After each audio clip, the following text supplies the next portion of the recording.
Bueno, en este nuevo conversatorio de Elipsis me acompaña Carolina Braco. Carolina es licenciada en Ciencias Políticas por la Universidad de Buenos Aires, magíster y doctora en Cultura Árabe y Hebrea por la Universidad de Granada, en España.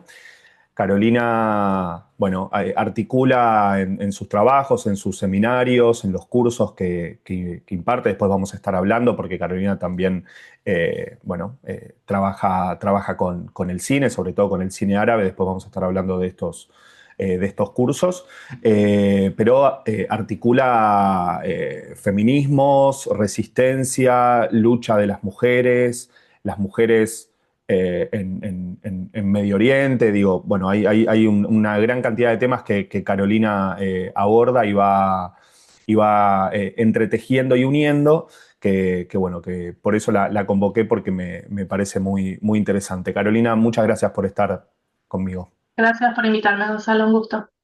Un gusto.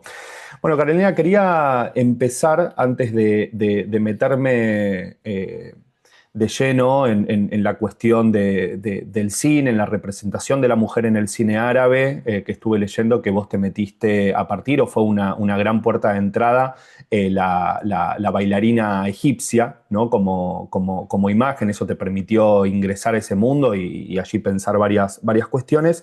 Pero quería comenzar la conversación con...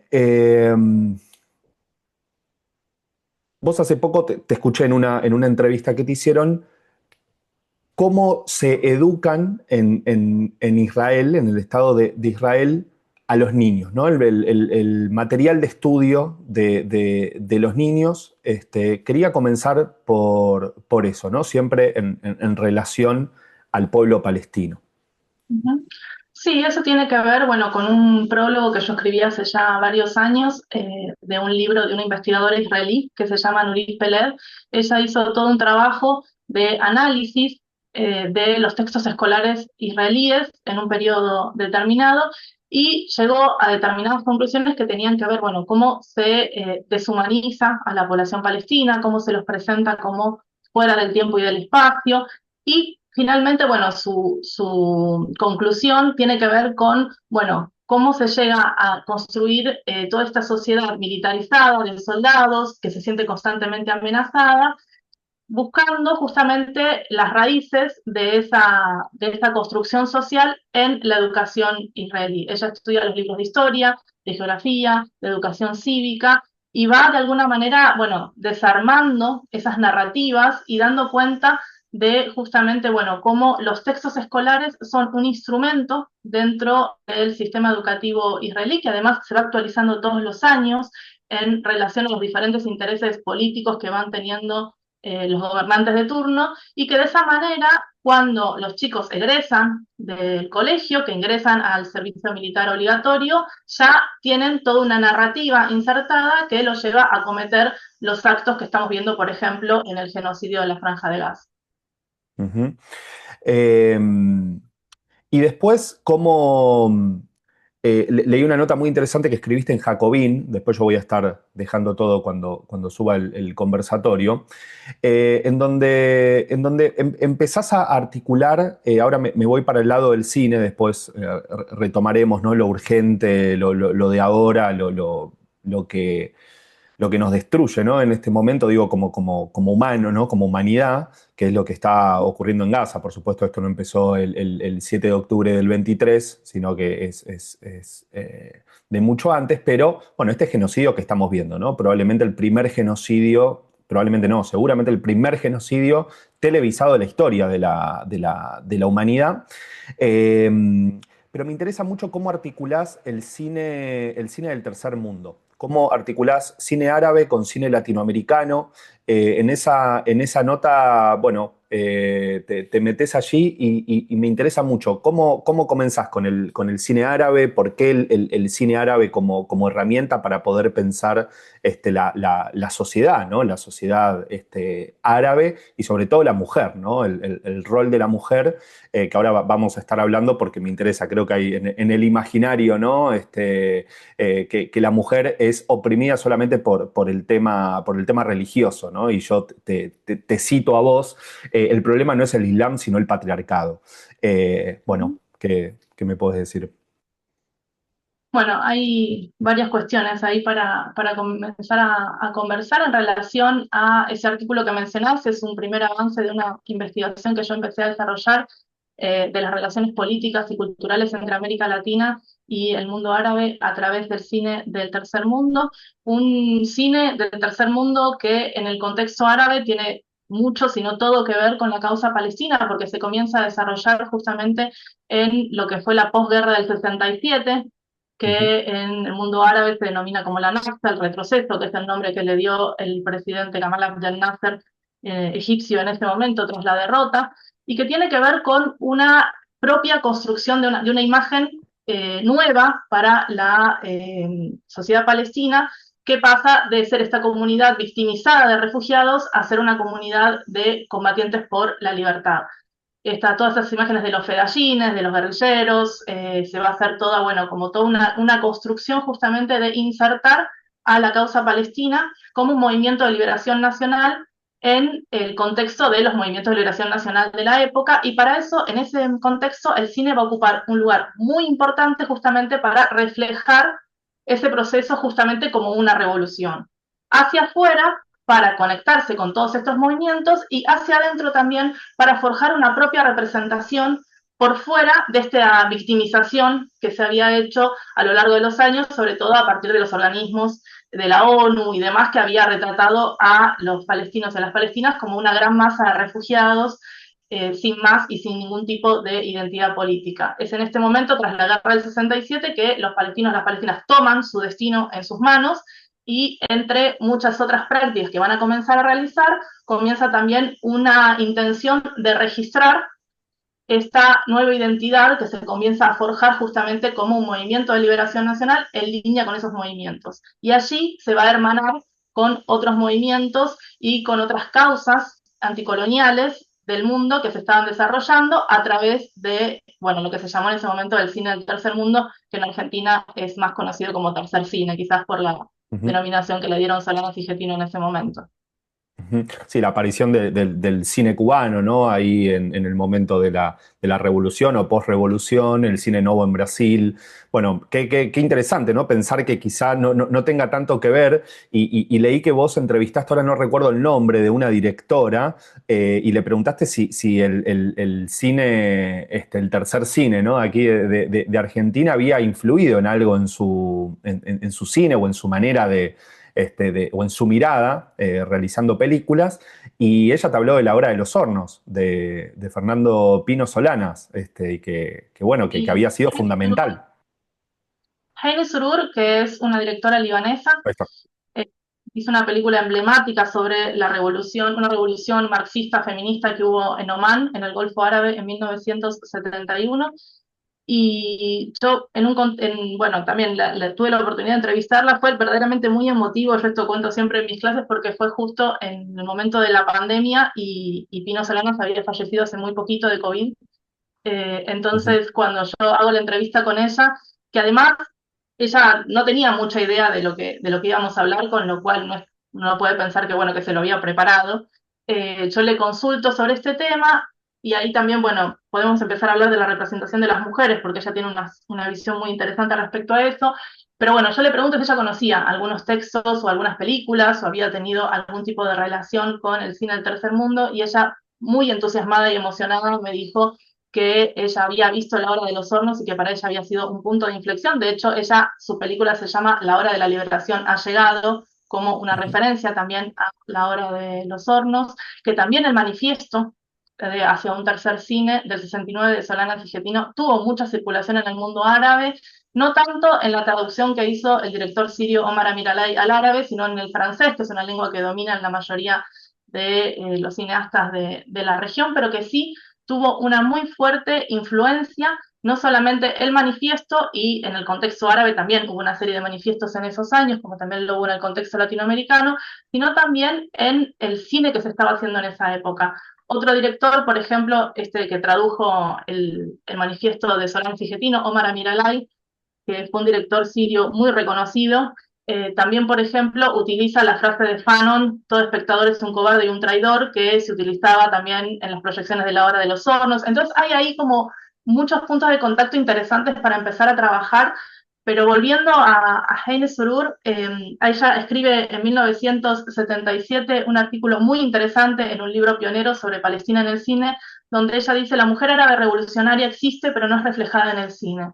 Y es una crítica muy potente y muy pionera, posicionándose como feminista, que además es una posición bastante controversial en el mundo árabe, porque generalmente está relacionada con una agenda extranjera, Ujú. eh, que justamente ella va a decir, bueno, existe esta mujer revolucionaria, pero el cine árabe representa a las mujeres siempre como seres pasivos, como seres ligados a las tradiciones. Y ella hace mención a una serie de películas palestinas de la época y las compara con El coraje del pueblo de San Ginés, donde justamente, bueno, se muestra como esta posición activa de las esposas de los mineros y justamente, bueno, hace como este contrapunto muy, muy interesante. Ella luego va a realizar una serie de películas en relación a esto. Una es La Hora de la Liberación no llegado, donde ella hace un muy fuerte enfoque en la participación de las mujeres en la Revolución de Omán, y después en 1984 realizó una película que hace muy poco fue restaurada y que es una joya verdaderamente, que se llama Leila y los Lobos,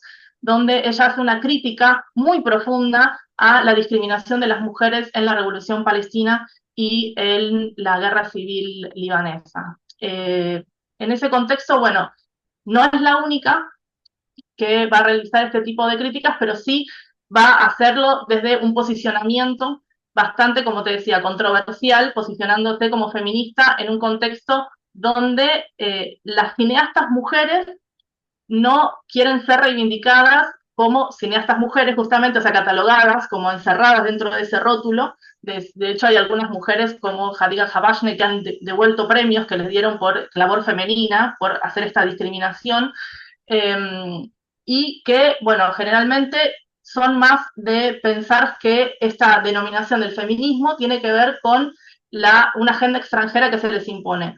Esto no es arbitrario, tiene que ver justamente, bueno, con diferentes procesos que se fueron dando en la región y que tienen que ver con esta visión que decías vos al principio de ver a la mujer como una mujer sumisa, oprimida, que debe ser liberada por los occidentales, por el hombre blanco que tiene que liberar a estas mujeres de color, ¿no? Y entonces esta visión evidentemente, bueno, ha tenido un fuerte impacto al interior de las sociedades y hay un fuerte rechazo a la categoría de feminista. Ujú. Sin embargo, hay muchísimas mujeres que hacen cine y que hacen un cine que nosotras podríamos identificar como feministas, pero sin embargo no van a querer ser llamadas de esta manera. Ujú. Y ellas allí, digo, la mujer en el mundo árabe que lucha por emanciparse, por tener un rol o de toma de decisiones en la sociedad, en la política, allí cómo se arma, cómo se gesta, digo, sacando los feminismos occidentales, ¿no? Ya que ellas hablan de, bueno, una agenda de afuera. Bueno, ¿cómo sería la mujer que lucha con agendas locales, ¿no? Digamos. Bueno, es muy difícil hacer una generalización Sí. y hablar como de la mujer árabe. Ujú. Eh, Sí, hay diferentes mujeres en diferentes contextos, como sucede también, por ejemplo, en América Latina.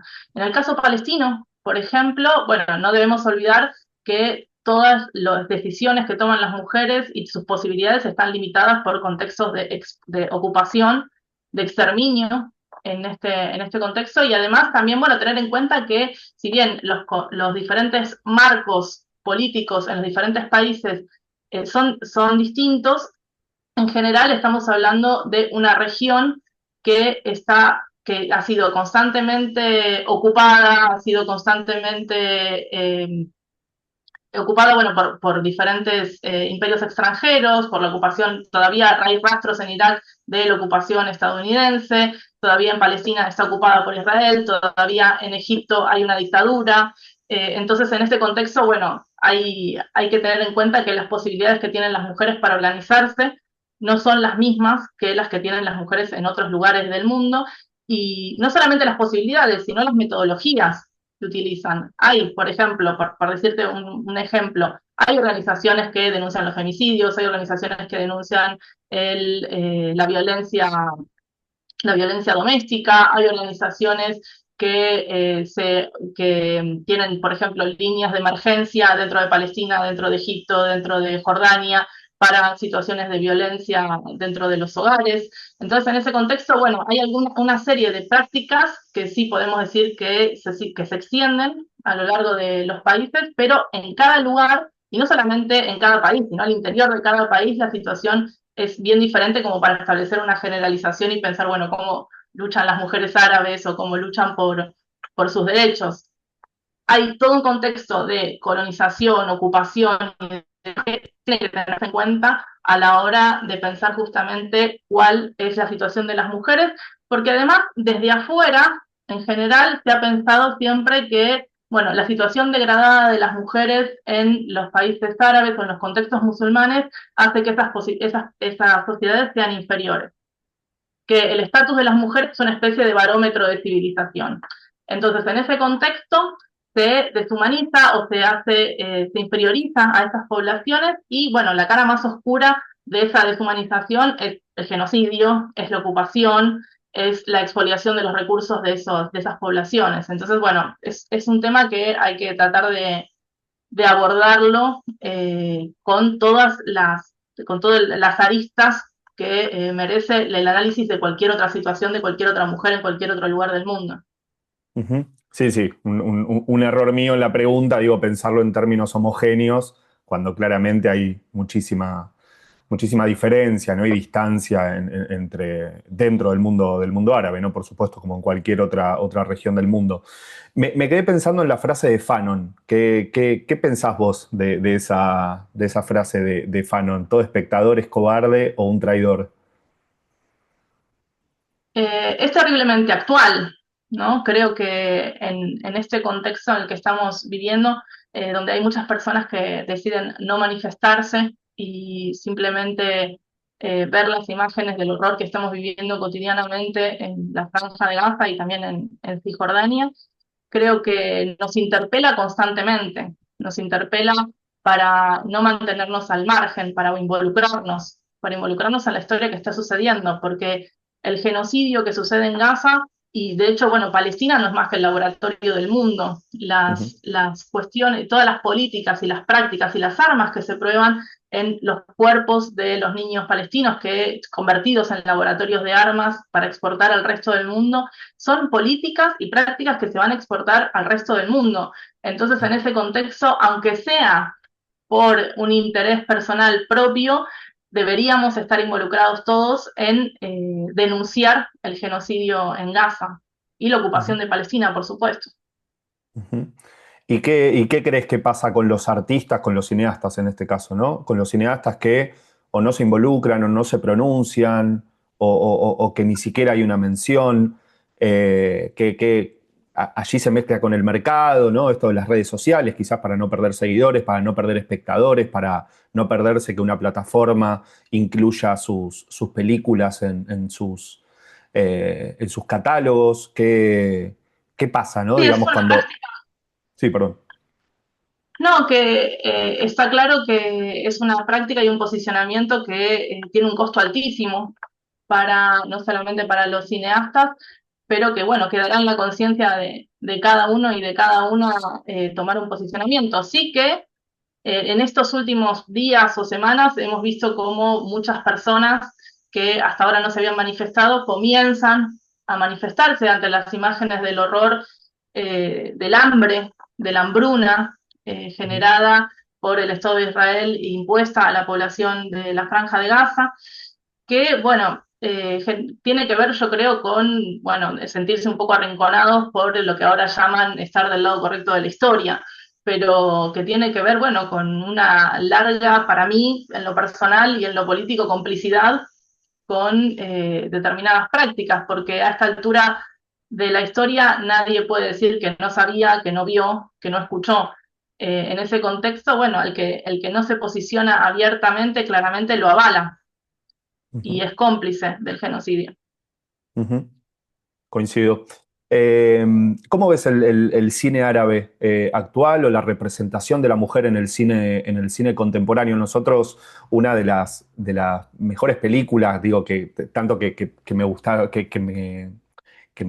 realmente me encandiló La madre de todas las mentiras, el documental de Asma El Mudir del año 2023, como bueno, a muchos participantes del taller. ¿Cómo ves hoy el cine árabe y la mujer dentro del cine árabe o la representación de la mujer? Sí, una de las complicaciones que tiene el cine árabe, y en eso quizás esté hermanado con el cine, algunos cines latinoamericanos, es la dificultad de la producción. Entonces, muchas veces directores y directoras tienen que, bueno, alinearse con 7 organismos u 8 países distintos para poder llevar adelante el proyecto de una película. En ese contexto hay que hacer, bueno, muchas concesiones siempre para poder llegar a producir y distribuir la película, que ese es como otro gran tema desde los 60 hasta ahora, las discusiones eternas entre los directores y directoras de los problemas de la distribución, incluso ahora en el mundo de las plataformas. Hay, sin embargo, bueno, una gran producción de cine árabe, una gran producción de ficción, dejando atrás una larga época de documentales que se siguen haciendo y muchos. Sí que los documentales en este último tiempo han estado más que nada producidos y comisionados por los canales de televisión y empiezan como a ocupar un poco ese espacio. Todavía hay gente, hay documentalistas y muy buenas que están trabajando en los países árabes, pero creo yo que ya en estas últimas 2 décadas, sobre todo, hay un corrimiento hacia la ficción, donde muchas directoras árabes, que incluso muchas viniendo del documental, del cine documental, teniendo una muy larga trayectoria en el cine documental, comienzan a realizar ficciones donde se empiezan a presentar personajes femeninos, bueno, mucho más reales, ¿no? En general, el cine masculino de lo que se llamó el nuevo cine árabe, que es el cine de los Ujú. 70, que es el cine de autor masculino, tenía una fijación con la opresión femenina, pero en general mostraba una mujer víctima o una mujer idealizada, ¿no? Generalmente en la figura de la madre. Cuando llega una nueva generación de directoras mujeres que se empiezan a dedicar a la ficción, ahí sí que se empiezan a presentar, bueno, mujeres con diversas complejidades, como son las mujeres reales, ¿no? Que tienen diferentes contextos y diferentes situaciones particulares en su vida y que tienen múltiples desafíos que tienen que ver no solamente con su ser mujer, no solamente con su ser musulmana o ser cristiana, o el contexto socioeconómico en el que habitan. En ese contexto creo que bueno, creo que hay personajes femeninos mucho más complejos que dan cuenta justamente, bueno, de realidades diferentes. Yo la semana pasada tuve la oportunidad de ver una película palestina que se estaba proyectando acá en Argentina, que se llama Gracias por operar con nuestro banco. No sé si escuchaste hablar de esta Sí, sí. película. Y que justamente, por ejemplo, bueno, también la recomiendo, sí, espero que la dejen un poquito más en cartel, porque son películas que a veces quedan muy poco tiempo, que muestran, bueno, la realidad de 2 mujeres palestinas que en Dos principio, hermanas, cuando ¿no? musulmanas, que bueno, cuando uno lee la sinopsis de la película, parece, bueno, No, hermanas, una digo, película más dos hermanas. hermanas musulmanas. Ah, sí, pasa que tiene que ver justamente con esta legislación que, bueno, muere el padre y entonces ellas tienen que repartirse la herencia con el hermano y por la legislación musulmana al hermano le corresponde el 50% y a ellas dos un 25% a cada una. Entonces, bueno, toda la Ujú, película transcurre en que ellas tratan de, bueno, burlar esta ley y que muestra, bueno, un segmento de la población palestina de Ramallah, ¿sí? Que es muy distinto al que se suele mostrar en general o se suele representar en el cine palestino o en el cine sobre Palestina, ¿no? Ese es como otro tema, ujú, pero que tiene que ver, bueno, justamente con mostrar la diversidad y la complejidad de las sociedades, que justamente es lo que se ha venido tapando históricamente sobre la región, que parece que es una región homogénea, que parece que es una región donde, bueno, son todos musulmanes y más o menos son todos lo mismo, y estas categorías que se les suelen asignar, sobre todo a las mujeres, que su condición de mujeres está sobredeterminada por la cultura y por la religión, hace que parezca que, bueno, es una opresión inmutable, van a estar siempre oprimidas hasta que se liberen del Islam, y por otro lado, que no hay ningún otro factor económico, político y social que influya en sus vidas y que quizás la oprime mucho más que su condición de musulmana o su condición de cristiana.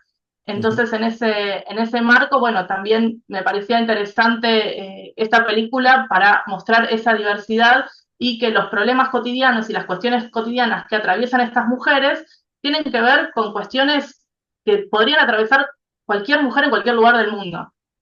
ujú. Entonces me parece como esta imagen como más real, mucho más interesante quizás bueno, que esa representación que se suele hacer de afuera, porque además ese cine de la mujer árabe musulmana oprimida es el que vende y el que sigue vendiendo en Europa y en Estados Unidos y también en América Latina, porque la imagen de esta mujer musulmana oprimida, de alguna manera, sigue construyendo la imagen de bueno, la libertad imaginaria de la mujer occidental.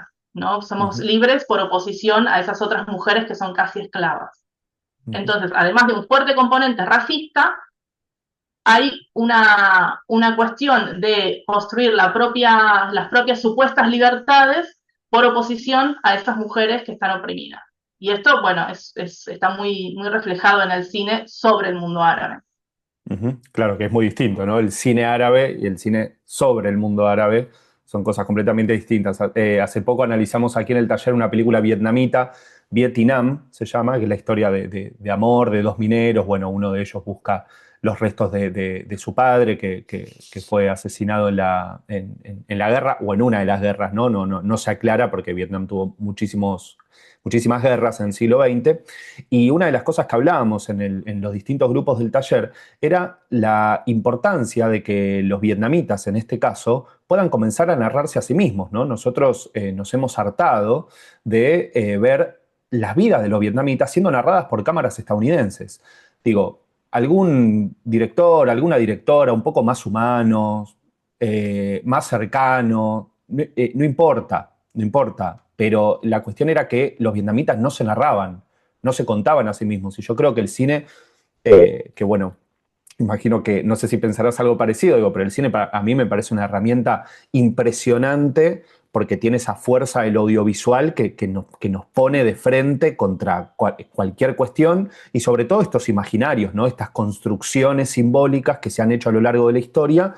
Otro de los temas que a mí me gusta mucho conversar en el taller a partir de las distintas películas, ¿no? Cómo se ha representado, por ejemplo, al discapacitado en el cine, cómo se ha representado a la mujer madre en el cine. No solo a la mujer, ¿no? Sino a la mujer que procreaba, ¿no? Casi que una especie de santa. Discapacitado lo mismo, el discapacitado siempre tiene que tener la puerta de la habitación abierta porque necesita la ayuda de los demás. Bueno, ¿qué pasa cuando aparece un mal enfermo? Ese que no te alegra cuando lo tenés que ir a cuidar. Bueno, esas cosas a mí me parecen muy importantes que tiene el cine y por supuesto el cine árabe y la representación de la mujer filmada por mujeres árabes, ¿no? No filmadas por gente de otro lugar. Y una cosita, perdón Carolina, y ahí te dejo porque cuando te escuchaba recién se me venía a la cabeza uno de los primeros insultos o de las primeras cosas que se le achacan a las mujeres, por ejemplo aquí en Argentina, que se manifiesta, ¿no? Que se pronuncian en contra del genocidio en Gaza, en contra de la ocupación en Cisjordania. Mucha gente, bueno, mucha gente sionista, ¿no? Diciéndole, si vos fueras a esos lugares, te matarían en 2 segundos, ¿no? Al colectivo LGBT lo mismo, ¿no? Esas ideas y esas palabras creo que toman una fuerza también por la representación que se le ha dado tanto a la mujer, al colectivo LGBT y demás, ¿no? Hay una película hermosa, perdón, Carolina, que me extiendo un poco, pero hay una película hermosa que es El Caftán Azul, imagino que la viste. Bueno, la importancia del cine, ¿no? Digo, para cualquier sociedad, para cualquier región del mundo. Ya lo hemos conversado un poco con el cine del tercer mundo, la importancia que tuvo en esas revoluciones que se fueron dando a partir de la segunda mitad del siglo XX. Sí, sin dudas el cine es un dispositivo inmejorable para aprender todas esas realidades. Yo, por ejemplo, bueno, que no vengo del cine, que vengo de las ciencias sociales, eh, llegué al cine justamente para tratando de reconstruir ciertas imágenes e imaginarios en mis primeros trabajos de investigación sobre las bailarinas y ver cómo esos cambios, cómo esos imaginarios iban transformándose a lo largo del tiempo y se iban proyectando en las diferentes imágenes que se iban creando y generando en el cine, que también es una industria, ¿no? Que también tiene como otros factores para tener en cuenta, bueno, esto de lo que Ujú, hablábamos, de la venta, de la distribución de las películas. Eh, pero sí que hay una fuerte representación, y bueno, esto que comentaste vos es un comentario que te imaginarás que yo escucho muchísimo en relación, bueno, a asignar estas categorías que no son nuevas, ¿no? Porque las categorías de atrasados, misóginos, son categorías que se vienen desarrollando desde el siglo XVIII, el siglo XIX, por las potencias imperiales, y donde el sionismo ahí recoge el guante y ujú, hace eco de estas teorías ya instaladas sobre los árabes, cuando el Islam se convirtió en el enemigo de Occidente y se comenzó a construir, bueno, la civilización europea por oposición a este Islam atrasado, este Islam misógino, ¿no? Y todas las categorías que se le suelen asignar, profundamente racistas y que ujú. tienen que ver, bueno, con proyectos políticos, justamente, ¿no? Esto se ha trabajado muchísimo de cómo estas narrativas y estos imaginarios construidos en torno a estas poblaciones tiene como fin justamente deshumanizar y tiene como fin justamente, bueno, crear esta sensación de inferioridad que hace que se avalen las ocupaciones, que se hace que se avalen las matanzas, los genocidios, y de alguna manera esta cuestión que solemos escuchar constantemente de andate allá, que vas a ver, y que como tiene que ver, bueno, justamente con esta posición de superioridad creada y fomentada desde los diferentes organismos y los diferentes medios hegemónicos que Bueno, construyen siempre. perdón, ¿no? Israel, esta idea de que es la única democracia de Medio Oriente, por ejemplo. Por supuesto, y además con esta noción yo creo que también se refuerza en Argentina sobre todo, que tiene que ver con nuestra intención constante de pertenecer a ese mundo blanco occidental Mm, y por oposición justamente a ese otro ujú, degradado, bárbaro, del que nada se conoce ni del que nada se quiere conocer. ujú, Entonces me parece que eso, bueno, es una cosa que hace desde los medios, desde ciertos sectores de la educación, que tienen una muy importante fuerza y que se está talada ya como un sentido común en la mayoría de la población, que hace que, bueno, justamente se avale esas matanzas y actualmente el genocidio en curso en la Franja de Gaza. Entonces, esa caracterización constante de atribuir, justamente vuelvo sobre esta idea de el estatus de las mujeres como un barómetro de civilización, donde ellos son los bárbaros y nosotros somos los civilizados y queremos mantenernos en este mundo civilizado, qué mejor que oponernos virulentamente contra ese otro bárbaro, ¿no? Que es una especie de chivo ujú. expiatorio de bueno, nuestra pretensión de blanquitud. Ujú. Sí, bueno, te escuchaba, ¿no? Y pensaba no solo en varias películas, sino en varias lecturas que realmente asusta, pero lo que asusta son las imágenes, ¿no? La potencia y lo inimaginable, ¿no? De estar viendo campos de concentración a cielo abierto, filmados con los propios celulares de las víctimas, ¿no? Incluso gente que no solamente lo niega, ¿no? Negacionista de lo que está viendo, sino de lo terrible de seguir defendiendo al que perpetra esa matanza. A mí me parece no solamente esto lo digo como judío, evidentemente hay algo de mi historia y de la historia de los que me rodean que me hace, eh, que me genera una pulsión, ¿no? Como para pensar esto y para condenarlo. a más no poder. Como decía Hannah Arendt, ¿no? Los crímenes cometidos por mi propio pueblo son los que más me asustan. Sobre todo un pueblo, ¿no? que ha vivido el holocausto en el siglo XX. Eh, Más lo vio desde el principio.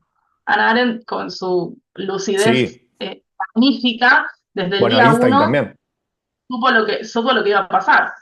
Y Ujú. Einstein también. Sí, sí, lo vieron antes que nadie casi. Ujú. Sí, sí, ya empezaron a ver, ¿no? esa construcción del sionismo pensando en las potencias europeas, ¿no? Y en cómo habían masacrado pueblos, habían conquistado territorios y demás, ¿no? Digamos, no es otra cosa el sionismo que eso, por eso cuando yo escucho a algunos actores que quizá la juegan un poco de progresista, decir que hay un sionismo progresista, eh, bueno, mínimamente hay que dar la discusión, me parece, ¿no? Cada uno desde su lugar y con el micrófono que tenga y con las posibilidades que tenga, digo, pero mínimamente creo que la discusión hay que darla. Después, bueno, estamos en Argentina, en donde sabemos que la comunidad judía está muy cercana a la ultraderecha, más recalcitrante, y no es menor, ¿no? Digo, Bolsonaro, Orban, Meloni, Milei, tan cerca del Estado de Israel, ¿no? Por eso cuando hablo con alguna persona que tiende a defender algo del Estado de Israel, digo, bueno, solamente hay que ver quién lo está rodeando. Después podemos pensar, ¿no? Digamos, si es una cuestión de conveniencia política, o de geopolítica, pero más allá de eso me parece que es increíble que a esta altura no se condene, ¿no? E incluso me parece muy tarde que se condene ahora. Yo prefiero que se condene a que no se condene, digo, pero los que están apareciendo ahora y gente que se ha comprometido con otras causas, a mí no sé si decir imperdonable, pero me duele mucho y ya hay algo que cambia. Hay algo que cambia, ¿no? Digamos. Esto, bueno, habrás visto que hubo un comunicado dando vueltas por ahí para firmar que se titulaba Gaza antes de que fuera antes de que sea demasiado tarde. Sí, Ya es demasiado tarde. Por supuesto que en este contexto necesitamos a todo el mundo. Necesitamos todas las firmas, necesitamos todos los apoyos, pero la verdad es que sí, es demasiado tarde, es muy sí. tarde. Sí, Hay 80 chicos que se años están tarde, muriendo de diría. hambre, realmente, o sea, y ya era tarde el 8 de octubre, Sí. Sí, yo me animaría a porque decir perdón, Carolina, 80 años tarde estamos.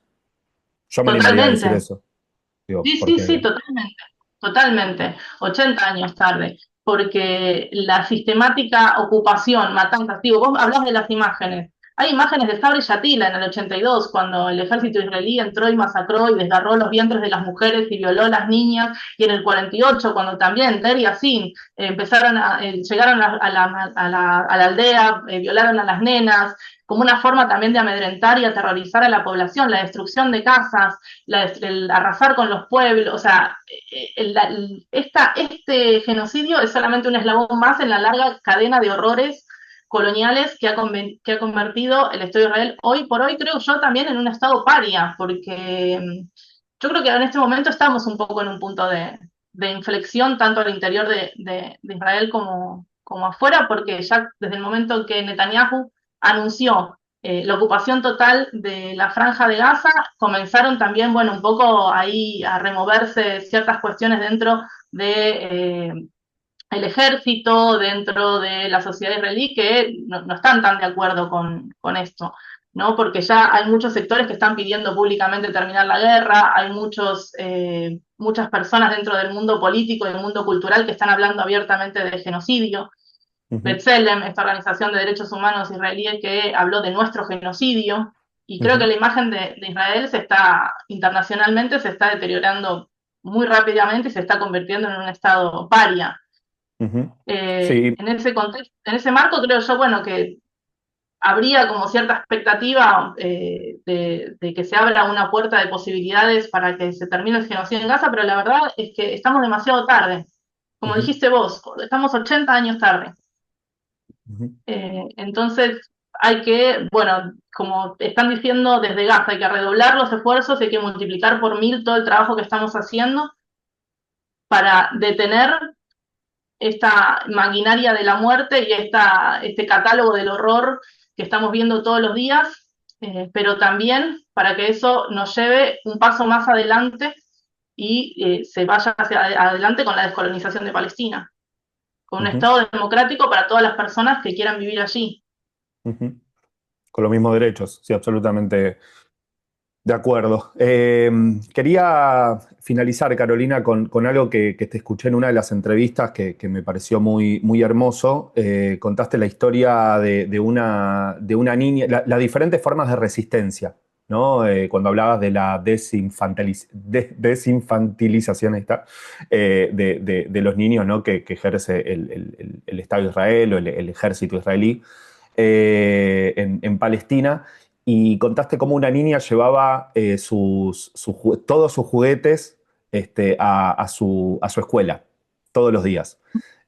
¿No? Y hablaste de esas pequeñas o pequeñas enormes, ¿no? Formas de resistencia y diversas formas de resistencia ante, bueno, ante la catástrofe constante, ¿no? Digamos que todo el tiempo esa gente está pensando a ver si su casa va a estar en pie al día siguiente. Sí, por eso también los palestinos y las palestinas hablan del Nakba al-Mustamerra, ¿no? La Nakba continua, ¿no? No Ujú, terminó. Se habla de la Nakba generalmente pensando en el 48, pero la Nakba no terminó y continúa a lo largo de los años. Y esa historia es una historia muy, muy emotiva, que sí, conta una niña de una aldea de Cisjordania que constantemente, bueno, estaba el ejército amenazando de demoler su casa, que es una práctica muy común ujú, lamentablemente, no solamente demoler, sino ocupar grupos de colonos que esperan para ocupar las casas, o en una época las bañaban en cemento a las casas, y ella contaba que para que no se quedaran con sus juguetes, ella cada día cuando se iba a la escuela se los llevaba y como una forma justamente de resistir y de reivindicar su infancia, su ser niña, ¿no? Yo también decía, es reclamar el futuro para Palestina. Sin infancias no hay futuro para Palestina. Entonces me parece que hay que poner también el foco en eso, en los derechos de la infancia y en los derechos justamente, bueno, de poder construir un futuro para Palestina. ujú. Sin duda.